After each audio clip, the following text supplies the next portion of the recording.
कोई गुल बाकी रहेगा ना चमन रह जाएगा, पर रसूलुल्लाह का दीने हसन रह जाएगा। आगाह अपनी मौत से कोई बशर नहीं, सामा 100 बरस का है पल की खबर नहीं। बेशक बेशक जागना है जाग ले अफलाक के साए तले, बेशक बेशक हश्र तक सोता रहेगा खाक के साए तले। जगह जी लगाने की दुनिया नहीं, ये इबरत की जा है तमाशा नहीं। बेशक हक बात। खा गई जमीन व जवा कैसे कैसे, मिट गए बादशाह कैसे कैसे। आइए मेरे और सारी कायनात के प्यारे आका सल्लल्लाहु अलैहि वसल्लम की मुक़द्दस बारगाह में दुरूद पाक पढ़ें। अल्लाहुम्मा सल्ली अला सय्यदिना व मौलाना मुहम्मदिन व बारिक वसल्लिम सल्लु अलैहि सलातम व सलामुन अलैका या रसूलल्लाह सल्लल्लाहु तआला अलैहि वसल्लम। कलमा शरीफ पढ़ लें एक बार, ला इलाहा इल्लल्लाहु मुहम्मदुर रसूलुल्लाह सल्लल्लाहु तआला अलैहि वसल्लम। और एक मर्तबा बरकत के लिए दुरूद पाक पढ़ लें। अल्लाहुम्मा सल्ली अला सय्यदिना व मौलाना मुहम्मदिन व बारिक वसल्लिम सल्लु अलैहि सलातम व सलामुन अलैका या रसूलल्लाह सल्लल्लाहु तआला अलैहि वसल्लम। मेरा टॉपिक और मौजू है दूसरों के साथ भलाई करने से क्या मिलता है। बेशक समझ गए आप? दूसरों के साथ भलाई करने से क्या मिलता है।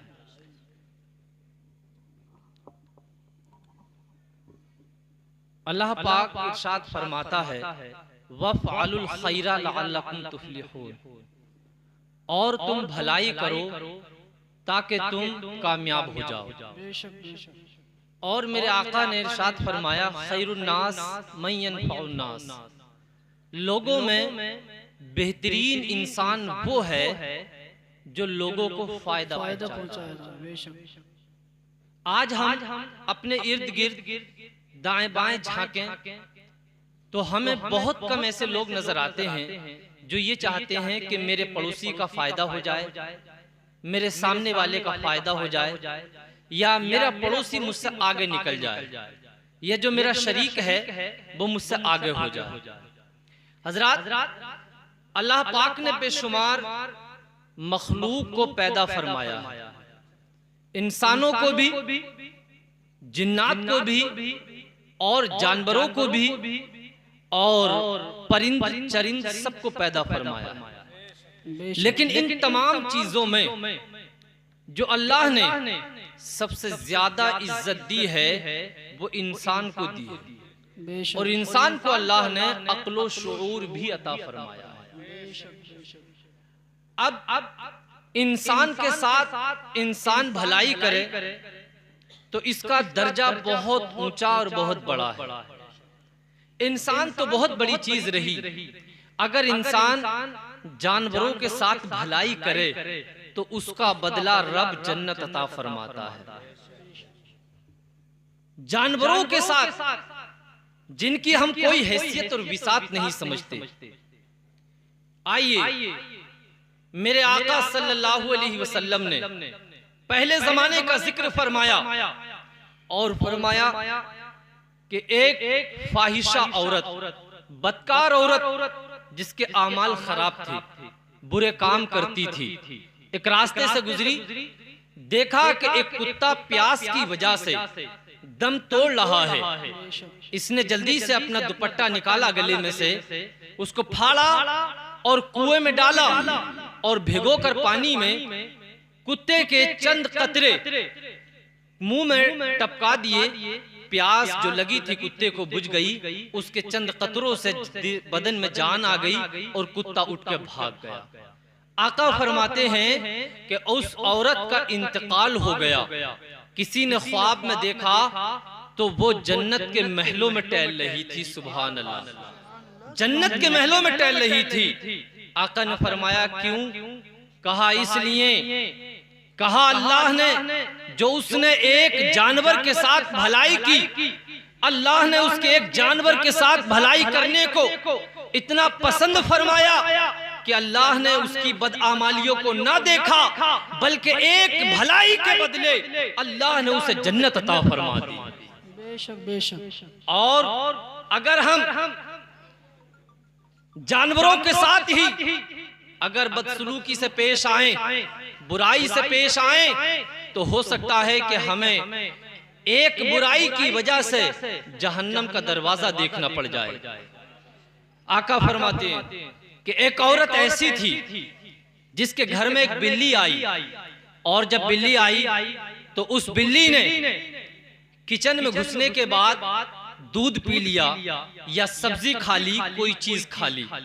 इस औरत को गुस्सा आ गया कि बताओ, घर में आई और आने के बाद मेरा सालन खराब कर गई, मेरा नुकसान कर गई।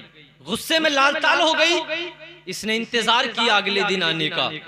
जैसे ही अगले दिन बिल्ली आई, इस औरत ने उसे पकड़कर पिंजरे में बंद कर दिया।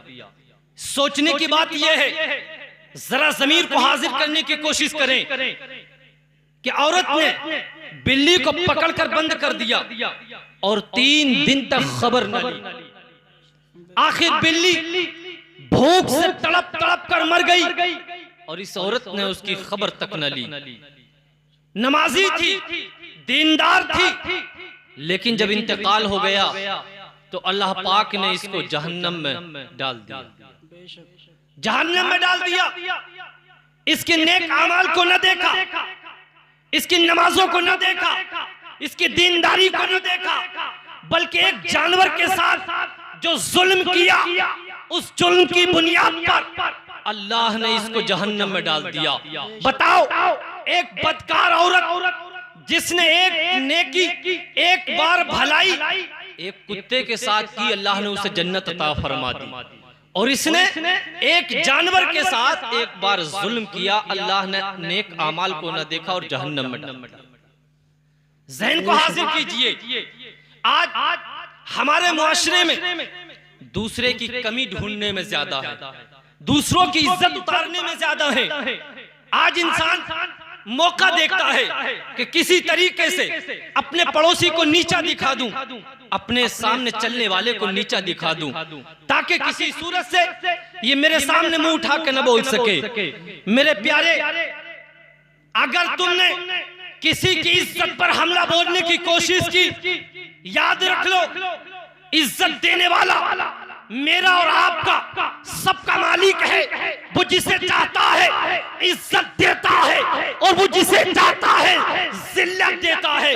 अल्लाह ने मुसलमान को ईमान की दौलत अता फरमा के सबसे बड़ी इज्जत अता फरमा दी है। बेशक सुभान अल्लाह। नारे तकबीर, नारे रिसालत, मुफ्ती निजामुद्दीन साहब क़िबला, नारे तकबीर, नारे रिसालत, सुभान अल्लाह। एक शख्स मेहनत मजदूरी करने के बाद पूरा दिन हारा थका घर आया। आखिर जब आया तो आने के बाद उसने देखा कि बीबी खाना बना रही है। जल्दी से बीबी खाना लाई और इस शख्स के आगे रख दिया। इसने लुकमा लगाया, पूरे दिन का हारा थका, खाना मुंह में जैसे ही पहला लुकमा रखा, लुकमे में बहुत तेज नमक थी, बहुत तेज नमक। आखिर गुस्सा आ गया, दिमाग गर्म हो गया कि पूरा दिन का हारा थका और इसने नमक इतना तेज कर दिया। आखिर इसने गुस्सा आ गया बहुत तेज और ख्याल किया कि अभी इस पर इतनी मार पकड़ूं कि इसकी खाल उतार दूं। लेकिन गुस्से को पी लिया किसी सूरत से और बर्दाश्त कर लिया, और बर्दाश्त कर लिया। आखिर कुछ दिन हुए, इंतकाल हो गया। किसी बस्ती के आदमी ने इसको ख्वाब में देखा। कहा, भाई अल्लाह ने तुम्हारे साथ क्या किया? कहा, अल्लाह ने मुझे माफ फरमाकर दाखिले जन्नत फरमा दिया। सुभान अल्लाह, सुभान। कहा, किस वजह से? कहा, एक मर्तबा मेरी बीवी ने मेरे सामने खाना लाकर रखा, बहुत तेज नमक थी, गुस्सा आया कि इसकी गर्दन उतार दूं और इसकी चमड़ी उतार दूं और कायदे से इसकी खैरियत पूछूं। लेकिन दिल में आया कि यार अल्लाह की बंदी है, कोई बात नहीं है, इसने एक गलती की है, सुबह से शाम तक 50 गलती करता हूं, कोई बात नहीं, माफ कर देता हूं। कहा, मैंने अल्लाह की बंदी को अल्लाह की बंदी समझकर माफ कर दिया। अल्लाह ने इसका बदला ये अता फरमाया कि अल्लाह ने मुझे अपना बंदा समझकर माफ फरमा दिया। बताओ, एक गलती पर माफ करने की वजह से, एक भलाई करने की वजह से अल्लाह ने जन्नत अता फरमा दी। क्या जन्नत मिलना आसान है? अरे जन्नत मिलना आसान है? हम सुबह से शाम तक कितनी खताएं करते हैं, कितने गुनाह करते हैं, हम कभी अपने गिरेवान में नहीं झांकते। आओ जरा एक बगदाद की तरफ चलते हैं।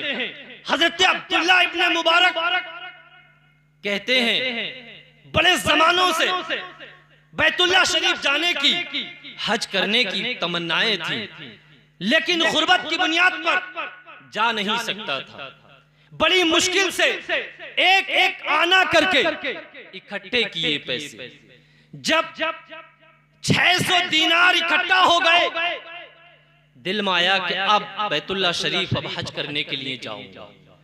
बगदाद से एक काफिला रवाना हो रहा था, उन्हीं के साथ मैं भी रवाना हो गया। लेकिन एक जगह बाहर निकलने के बाद काफिला ठहर गया। जब ठहरे तो दोपहरी हो रही थी, धूप चिलचिला रही थी, नीचे से गर्मी हो रही थी और रेत भी गर्म हो रहा था। मैंने देखा अपने खेमे से निकलकर कि एक औरत है, एक मरे हुए गधे का गोश्त काट काट कर अपने झोले में रख रही है। मैंने सोचा कि यह औरत शायद किसी को धोखा देकर मुर्दार जानवर का गोश्त बेचेगी। मैं उसके पीछे हो गया, देखता हूं किसे धोखा देगी। मैं उसके पीछे पीछे जब आया तो मैंने देखा कि वो अपने घर में दाखिल हो गई और उसने दरवाजा बंद कर लिया। मैंने उसके दरवाजे से कान लगाया। उसने उसकी 3, 4, 5 बेटियां बैठी हुई थी। उन बेटियों से कहा, बेटियों तुम्हारा बाप मर चुका है, तुम्हारे बाप का इंतकाल हो चुका है। बेटी 3-4 दिन से भूखे प्यासे हैं हम, अब तुम्हारे लिए ये मुर्दार का खाना जायज है, अब तुम इसे खाकर और जान बचाओ। बेटी तुम्हारा बाप ना मरता तो तुम मेरी बेटी इस दिन को ना देखती। बताओ उस गुर्बत का क्या आलम होगा, उस केवा का दिल क्या कहता होगा जिसका शोहर मर गया हो, जिसके घर में कई दिन से फाका हो। उसने कहा, बेटी इस मुर्दार गोश्त को पका लो और खा लो बेटी, तुम्हारे लिए जान बचाना जरूरी है। हजरत अब्दुल्ला इब्ने मुबारक ने जब इतनी बात सुनी, आपकी आंखों से आंसू आ गए, फौरन काफिले में आ गए और काफिले के सरदार से कहा, मैंने जो तुम्हें दीनार की अपनी थैली दी है वापस दे दो, मैं हज नहीं जाना चाहता। उसने कहा, अब्दुल्ला इब्ने मुबारक अगर न जाना था तो तुम वही मक्का मना कर देते, बगदाद मना कर देते, घर से निकलते वक्त मना कर देते कि मुझे जाना नहीं है। रास्ते में धोखा क्यों देते हो? कहा, मुझे जाना नहीं है, मैं जाऊंगा नहीं, तुम मेरे पैसे वापस दे दो।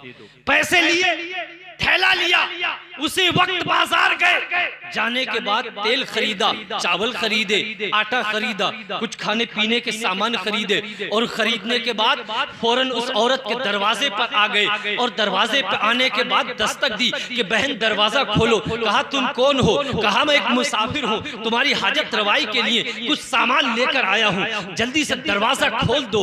अल्लाह अल्लाह, इसने कहा मैं ऐसे नहीं खोलूंगी। कहा, बहन अल्लाह के वास्ते दरवाजा खोल दो। अल्लाह अल्लाह, बार बार अब्दुल्ला इब्ने मुबारक ने जब इससे मुतालबा किया तो इसने दरवाजा खोल दिया। कहा, भाई तुम कौन हो?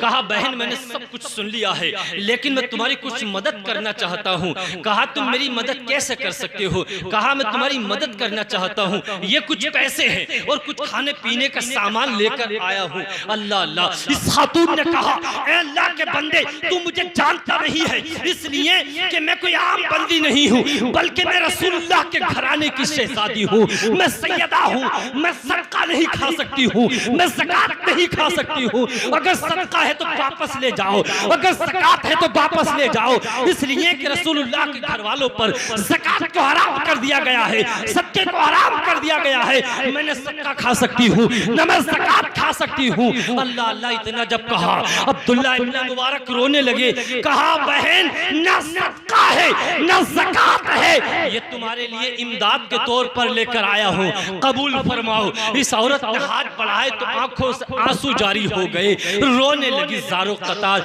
कहा बहन ले लो कसम अल्लाह की, जब तक जिंदा रहूंगा किसी से बताऊंगा नहीं कि अल्लाह के रसूल की बेटी की मदद की है मैंने।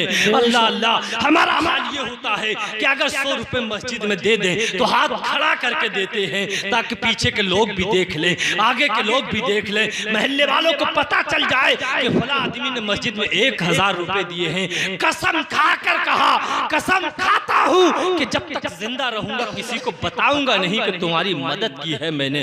अल्लाह अल्लाह, हजरत अब्दुल्ला इब्ने मुबारक अपने घर आ गए और आने के बाद इबादत और रियाजत में लग गए और इबादत और रियाजत करने लगे। अल्लाह अल्लाह, कुछ दिनों के बाद वो काफिला जो कि हज को गया था, हज करने के बाद वापस आए। जब वो लोग आ गए तो हजरत अब्दुल्ला इब्ने मुबारक ने ख्याल किया कि अब मैं जाता हूँ उनके पास और जाने के बाद उन्हें मुबारकबादी पेश करता हूँ। हजरत अब्दुल्ला इब्ने मुबारक उनके पास जाते हैं और जाने के बाद कहते हैं भाई अल्लाह मुबारक करे हज तुम्हारा, मैं तो ना जा सका। उसने कहा, हाजी ने कहा अब्दुल्ला इब्ने मुबारक हमसे मजाक ना करो, अगर हमारे साथ ना जाना था तो तुम मना कर देते, लेकिन हमसे अलग होकर कैसे गए तुम? कहा भाई मैं तो हज को नहीं गया। कहा मैंने तुम्हें सफा मरवा पर दौड़ लगाते हुए देखा, मैंने तुम्हें काबे का तवाफ करते हुए देखा, मैंने मक्का में मीना में देखा, अरफात में देखा, मुज़दलिफा में देखा, मैंने तुम्हें रमी जिमार करते हुए देखा, मैंने आका के रोजे के सामने तुम्हें खड़ा हुआ देखा।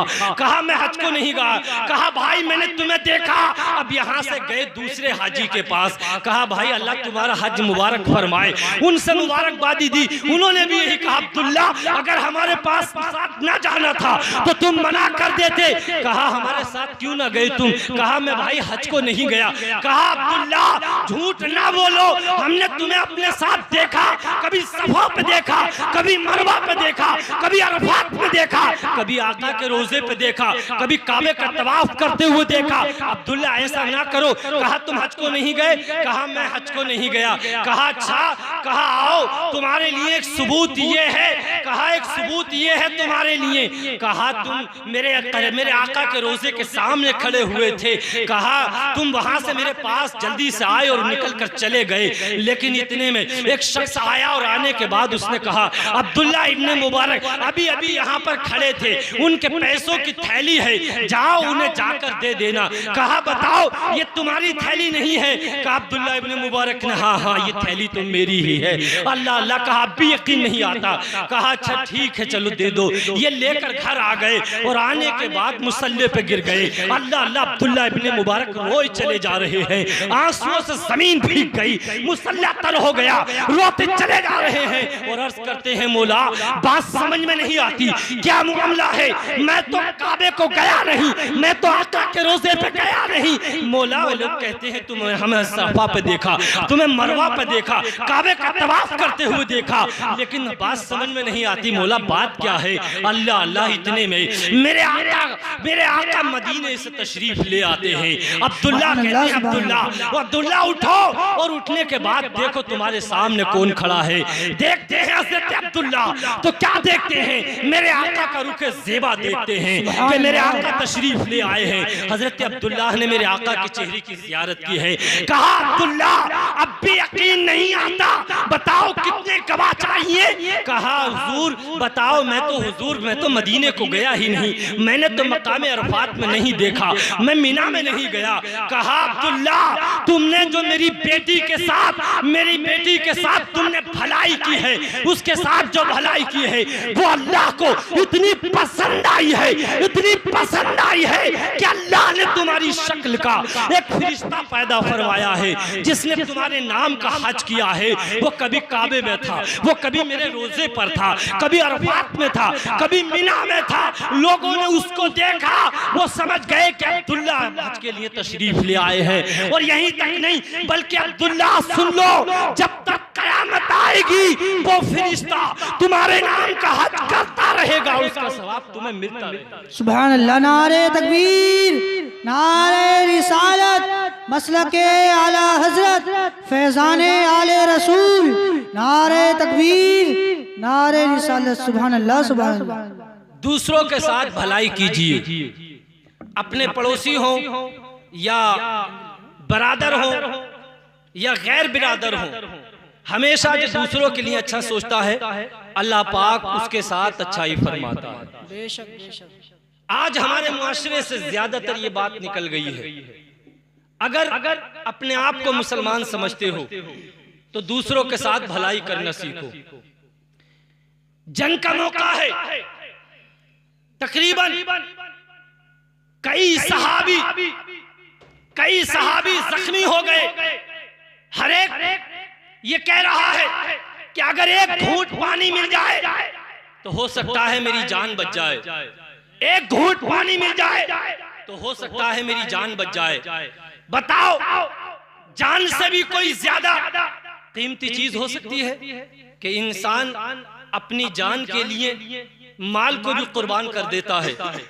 अपनी जान के लिए इंसान अपनी जो सबसे महबूब और पसंदीदा चीज होती है उसको भी कुर्बान कर देता है। और इंसान कहता है कि अगर जान होगी तो पैसा फिर से कमा लूंगा, माल फिर से कमा लूंगा। लेकिन कई सहाबी जख्मी पड़े हैं और हर एक ये आरजू कर रहा है कि एक घूंट पानी मिल जाए तो मेरी जान बच जाएगी। कहीं से पानी लाया गया और लाने वाला जब पहले के पास पहुंचा तो लाइन लगी हुई थी और हर एक की जबान से ये निकल रहा था कि अगर चंद कतरे पानी मुझे मिल जाए तो मेरी जान बच जाएगी। पहले के पास आए तो दूसरे से आवाज आ रही थी। पहले ने कहा मेरे भाई को दे दो, मैं कोई बात नहीं है, अगर इस दुनिया से रुखसत भी हो जाऊंगा तो हो सकता है मेरा भाई बच जाए।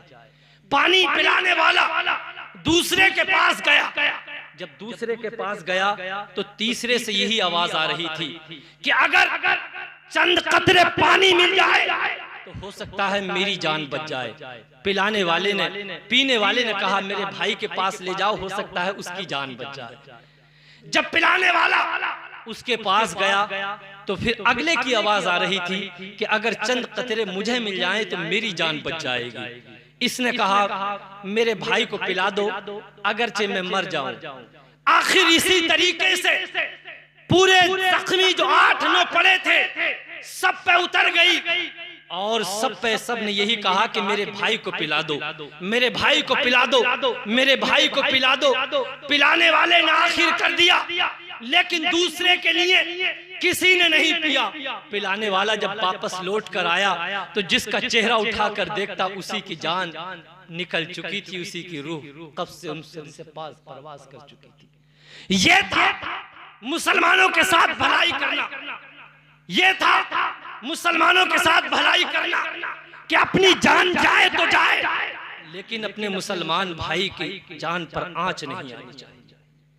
मेरे आका जब मक्के से मदीना हिजरत करके गए तो हिजरत करना कोई आसान नहीं था, बल्कि वहां के लोगों ने, कुफार और मुशरिकीन ने इतना सताया कि आपकी जिंदगी को दूभर कर दिया और रहना मुश्किल कर दिया। आखिर जब मेरे आका मक्के से मदीना हिजरत करके पहुंचे तो मेरे आका वहां सहाबा इकराम भी हैं, वहां एक ही कुआं था जिसका पानी ठीक था, वरना सारे कुओं से खारा पानी निकलता था, यानी पीने के काबिल नहीं था। और वो कुआं भी किसी मुसलमान का नहीं बल्कि एक यहूदी का था, और यहूदी पानी को बेचा करता था, ऐसा नहीं देता बल्कि बेचता था पानी। आखिर मेरे आका ने सहाबा इकराम को बुलाया और बुलाने के बाद कहा कौन है जो मुसलमानों के साथ भलाई करे, कौन है जो मुसलमानों के साथ भलाई करे। हजरत उस्मान गनी खड़े हुए, कहा आका इस काम को मैं करूंगा। यहूदी के पास हजरत उस्मान गनी गए और कहा क्या बेचना चाहते हो? कहा नहीं बेचूंगा। कहा बेच दो। कहा बहुत कीमत का बेचूंगा। कहा बताओ कितनी कीमत का? कहा तुमसे नहीं खरीदा जाएगा, मैं नहीं दूंगा। आखिर इसने बेचने से इनकार कर दिया। हजरत उस्मान गनी ने कहा चलो एक शर्त है, उस पर बेच दो। कहा एक दिन मेरी बारी रहेगी और एक दिन तुम्हारी बारी रहेगी। यहूदी ने कहा चलो ठीक है, इस शर्त पे बेचे देता हूं। बहुत ज्यादा कीमत ली, इतनी ज्यादा कीमत ली कि जिसमें कई कुएं खरीदे जा सकते थे, लेकिन हजरत उस्मान गनी ने खरीद लिया। और जब हजरत उस्मान गनी की बारी आई तो आप तमाम मुसलमानों को फ्री में पानी देना शुरू कर दिया। सुभान अल्लाह। तमाम मुसलमानों को फ्री में पानी देते, जिसका दिल चाहे जितना दिल चाहे अपने आप पिए, बच्चों को पिलाए, जानवरों को पिलाए, अपनी जरूरतें पूरी करे। लेकिन यहूदी की बारी आती तो पानी बेचता। आखिर उससे न कोई यहूदी खरीदता न कोई मुसलमान खरीदता। हजरत उस्मान गनी की बारी आती तो मुसलमानों के लिए भी और गैर मुसलमानों के लिए भी सबके लिए पानी को आम कर दिया गया। आखिर यहूदी परेशान हो गया। उसने कहा उस्मान, इस दिन को भी खरीद लो और तुम ही जैसे चाहो कुएं को चलाते रहो। हजरत उस्मान गनी ने उस कुएं को खरीद कर और तमाम मुसलमानों के लिए हिबा कर दिया, हमेशा के लिए। तारीख बताती है कि मुसलमानों ने उस कुएं से इतना फायदा हासिल किया कि अपनी बहुत दिनों तक की जिंदगी को सैराब करते रहे। ये था मुसलमानों के साथ भलाई करने का अंदाज और तरीका। लेकिन आज हम भलाई कम और नुकसान ज्यादा। हमारे खेत के पास में अगर किसी का खेत हो तो कभी कभी खेत मालिक हाथ जोड़ जाता है कि भाई ऐसा मत करो। ऐसे हालात हैं कि हम अपना ये चाहते हैं कि एक ईंट भी हमारी बुनियाद की न उखड़ जाए और दूसरे के साथ ये कि इसके घर ही डूब जाए। हालांकि ऐसा नहीं है, जिसे अल्लाह रखता है उसे कोई नहीं दबा सकता। इज्जत अल्लाह के इख्तियार में है, दौलत अल्लाह के इख्तियार में है। अल्लाह ताला हम सबको इन बातों पर अमल की तौफीक अता फरमाए। और कहने सुनने में कोई खामी गलती हुई हो तो मैं उससे तौबा करता हूँ। अस्तगफिरुल्लाह रब्बी मिन कुल्ली ज़ंबी व अतूबु इलैह। कलमा शरीफ पढ़े एक बार, ला इलाहा इल्लल्लाह मुहम्मदुर रसूलुल्लाह।